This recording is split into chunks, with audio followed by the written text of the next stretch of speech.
The Strikeforce World Heavyweight Grand Prix is down to 4. I'm Prince Rick Pat with your MMA Live Extra. After a long wait, the Strikeforce Grand Prix kicked back into action Saturday night, headlined by a rematch 5 years in the making between Alistair Overeem and Fabricio Verdum. Overeem was able to get the win in a closely contested 3-round decision, but his performance may have left more questions than answers.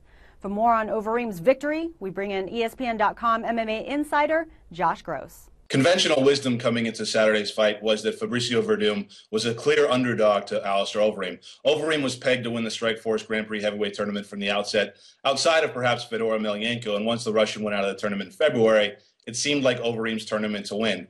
That's in doubt now after his performance against Fabricio Verdum. It was a win according to the judges. Some people felt it was a draw. Personally, I had Verdum winning 29-28, but it was the kind of performance that raised questions about how effective he'll be against top 10 competition down the road. It's important to remember that Verdum was far and away the toughest competitor that Overeem has faced in mixed martial arts in perhaps 3 or 4 years, clearly since winning the Strikeforce Heavyweight Championship in 2007. Now, as he gets ready to fight Antonio Silva sometime this fall, he's going to have to face a guy who's bigger than Verdum, stronger, as good a grappler, and probably a better striker. So it raises questions about whether he deserves to be the favorite, whether he can pull the whole thing off.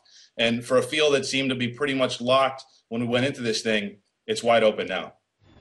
Now, Josh gave Alistair a B- for his performance, but to find out who he gave an A to, you can check out Josh's report card on ESPN.com.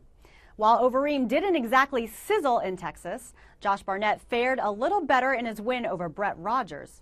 Barnett defeated Rogers by second-round submission and proved he could be a stern test for anyone left in the Strikeforce heavyweight tournament. Gareth Davis gives us more on Barnett's big win. Hugely impressive at the weekend was Josh Barnett against Brett Rogers. Hardly a problem in the octagon when he was fighting. Won the fight brilliantly with catch wrestling. It's the perfect style for him to deal with Alistair Overeem should the two of them get through their semi-finals and into the final. I think Josh Barnett, the prize at the end of the rainbow for him is that pot of gold in the UFC. He's been the heavyweight champion in the past, of course. Josh Barnett is no longer the baby-faced assassin. This is a guy who's graduating in MMA and could be back in the big time very soon. Thanks, Gareth. Well, if you didn't get your fighting fix this past Saturday, the hits keep on coming as the UFC heads to Pittsburgh this weekend. The card will be headlined by Nate Marquardt, making his debut at 170 pounds. He'll be going up against Rick Story, who is just 3 weeks removed from the biggest win of his career against Thiago Alves. To break down the main event in Pittsburgh, let's send it over to Franklin McNeil. Yeah, Nate Marquardt will be making his welterweight debut Sunday night in Pittsburgh against Rick Story. And while many people are questioning how well he will perform under the new weight cut, I am not among that group. Having spoken to Nate, this is Nate Marquardt's natural weight class. I just think it's compelling how well he performed at middleweight, being that he is a more natural welterweight.